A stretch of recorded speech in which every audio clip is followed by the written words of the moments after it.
Imagine a theft in which the culprit gets away with $8 million. Now imagine he does it without a single weapon in front of dozens of people.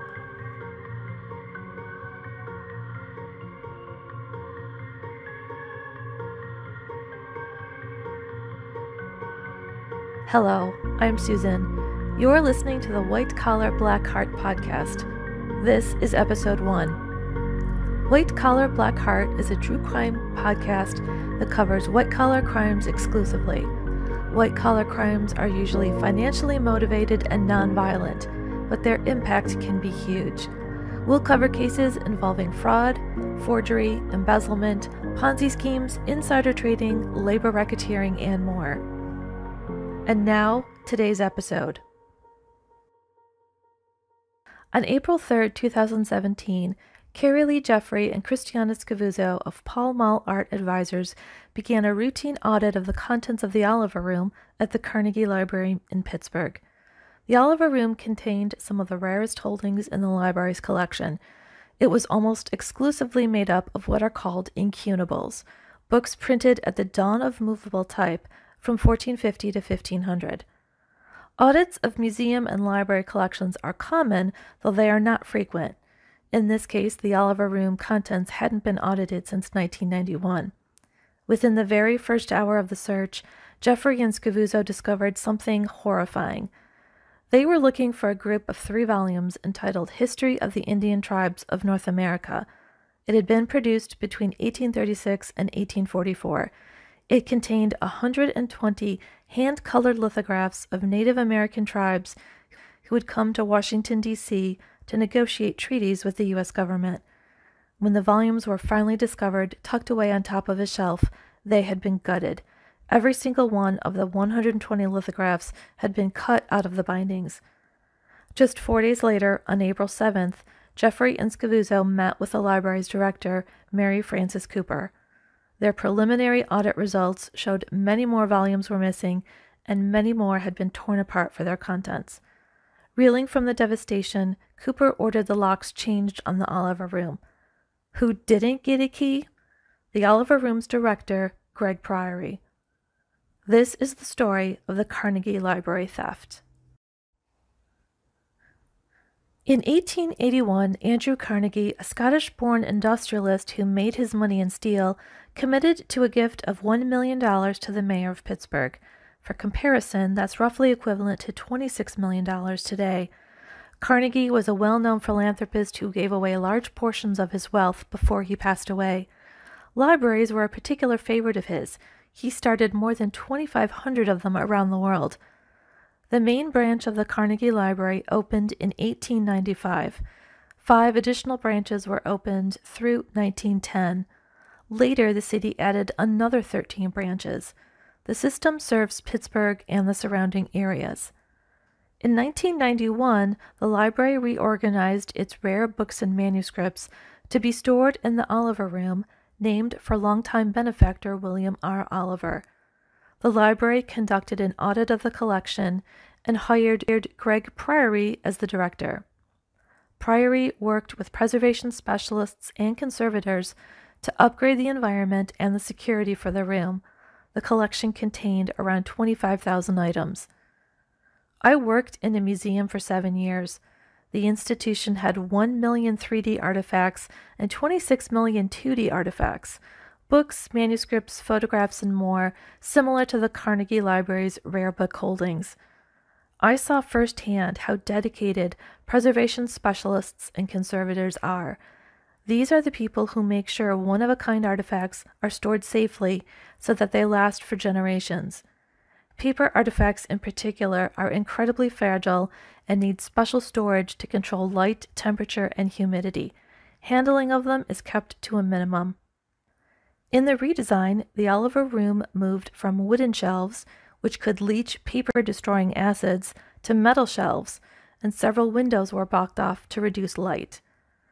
In terms of security, library officials used what is called a defense-in-depth scenario. There was only a single point of entry to the Oliver Room, and very few people had keys. It was only open to the public, mostly students, researchers, and rare book aficionados, on a limited basis. All guests had to check in and leave bags and backpacks behind.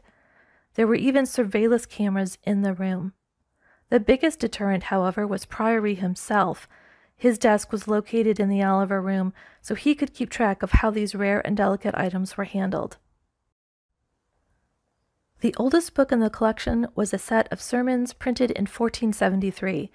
There was also a first edition of Isaac Newton's book 98 and a first edition of Adam Smith's The Wealth of Nations. The collection even included a rare copy of Elizabeth Cady Stanton's 1898 memoir. In short, the collection was invaluable. In 2016, the library began discussing a new audit. Libraries and museums do this regularly to make sure the collection is intact and to review storage procedures. Even in storage, items can occasionally be damaged. An audit is an opportunity to notice and repair any damage. The results of the audit were horrifying. I found various sources on how many items were missing, anywhere between 300 and 350 volumes. It was described as a, quote, staggering degree of destruction and looting, end quote. Many more volumes had been cut apart so that their content could be sold. People who work in museums, archives, and libraries aren't doing it for the money. Nonprofits generally don't pay very well. They do their work because they understand the value of history and why we need to preserve it. The idea that anyone would desecrate rare books by cutting them apart is inconceivable. The head of the preservation department wept when she realized how extensive the damage was. The theft was both calculated and strategic. The odds that these items had disappeared randomly, perpetrated by multiple people, was cast aside almost immediately. This had been a deliberate attempt by someone to systematically raid the collection. It's not clear exactly when the library began to suspect that this was literally an inside job. Greg Priory had been with the library for decades, working in another department before his appointment to the Oliver Room. His interest in rare books had begun in high school. He had an MA in European history and obtained his library science degree from the University of Pittsburgh with a specialty in archives management. On April 18th, Library Director Mary Frances Cooper interviewed Priory. At first, Priory said that he wasn't in the room all the time and that perhaps a volunteer or student was responsible for the theft. He even tried to blame maintenance workers who had recently worked on the roof. Priory was first suspended, then terminated in June, about the time local authorities were called in to investigate the crime. It didn't take long for Priory to confess and to implicate a well-respected rare book appraiser in the robbery. Priory claimed he had begun taking items to John Schulman, the owner of Caliban Books, to sell them. While it was unimaginable to think that Priory, charged with protecting the uniquely rare contents of this library, had systematically looted it for nearly 25 years, the idea that he had worked with a rare books appraiser was even more shocking. John Schulman, just a few years younger than Priory, had opened Caliban Books in 1991, though he had started buying and selling rare books many years earlier. He was a member of the Antiquarian Booksellers Association of America and even led its ethics committee at one point. He was a skilled appraiser and had even made appearances on Antiques Roadshow. In the world of rare books, there is a natural rivalry between archivists and appraisers. Archivists are tasked with preserving items for as long as possible, keeping them in the public domain even if they need to stay behind lock and key. Appraisers, on the other hand, seek to place a monetary value on objects, letting them go to the highest bidder. In the scheme Priory and Schulman worked out, Priory would simply take the materials he wanted to sell to Caliban Books, right on his route home. Priory would get payment up front, Schulman would sell the books. According to Priory, Schulman made far more money than he did.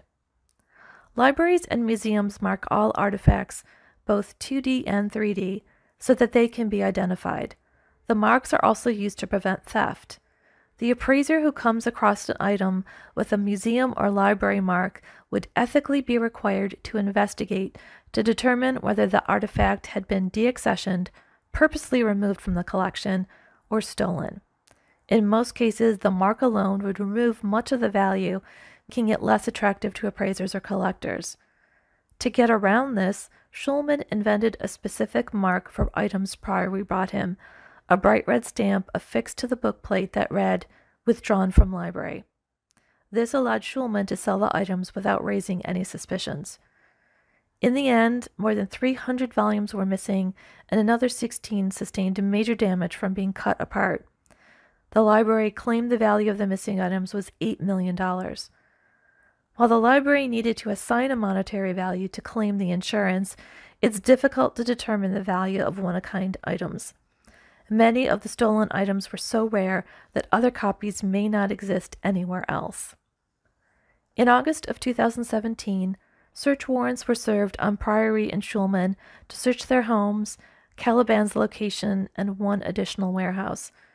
On June 20, 2018, Priory and Schulman were charged with a number of crimes, including theft, conspiracy, forgery, retail theft, and deceptive business practices. In January of 2020, both parties reached an agreement with prosecutors and pled guilty to a reduced list of crimes. Sentencing was originally scheduled for April, but was delayed until June because of the pandemic. White-collar crimes like this typically have sentences that are much lighter than for other crimes. If someone stole $8 million from a bank in an armed robbery, for example, and was found guilty, they would be facing decades of imprisonment. The sentencing guidelines for a first-degree felony like this called for 9 to 16 months of incarceration, although probation was also possible, as was a longer incarceration if aggravating circumstances were found. More than 30 individuals and institutions contributed sentencing memoranda detailing the devastating loss to the library. While the library's insurance company had paid out $6.75 million for the loss, the reality is that most of the items have never been recovered and likely never will be. In response, the lawyers for Priory and Schulman had some jaw-dropping arguments of their own. Schulman's lawyer claimed that the library had, quote, baselessly inflated the value of the property in question, end quote, and that Schulman had been vilified, ridiculed, and shamed, and his reputation irreparably damaged. Priory's lawyer claimed that the library had been careless about storing and maintaining the collection and had little interest in them until they were stolen. He also believed the library's valuation was inflated. On June 18, 2020, Greg Priory was sentenced to 3 years house arrest and 12 years probation. Schulman received 4 years house arrest and 12 years probation. As to why someone dedicated to preserving history like Priory committed such an unconscionable crime, it was simple greed. Priory had 4 children, all in private school or college. Authorities learned that at one point when he was behind on his mortgage, Priory had claimed that his wife had had a heart attack. And this is the part of white-collar crime that I find so fascinating. How could someone specifically tasked with taking care of this collection simply sell it off piece by piece because of greed? He had worked almost his entire career as a librarian or archivist. He adhered to a code of ethics. My guess is that he tried it once and got away with it, and each time he simply walked out the door with a rare book or manuscript and didn't get caught. It got easier and easier. But Priory had to know that he'd be caught eventually. The brazenness and extent of the theft will likely have a dampening effect on future donations to the Carnegie Library. Who would want to donate to an institution that couldn't even keep its own employee from stealing such rare antiques? But the greater loss is to posterity. Many of the stolen volumes are probably in the hands of private collectors. Some of the volumes have been returned or been confiscated, but the vast majority will probably never be seen again. There are undoubtedly collectors who realize they have stolen property and choose to keep their secret. The rare books and manuscripts stolen from the Carnegie Library can't be accessed for research as they would if they were in a library or archive, and we'll never know if those precious volumes are being properly cared for, with attention paid to light, temperature, and humidity. White-collar crimes don't always get attention because the perceived effect is that no one was physically harmed, such as in an armed robbery or a murder. Yet this case has huge implications, not only for the residents of Pennsylvania, but around the world as well. Thank you for joining me today. Don't forget to subscribe to the White Collar Black Heart podcast and give it a like so that others can find the show. I'll be back next week with a new episode.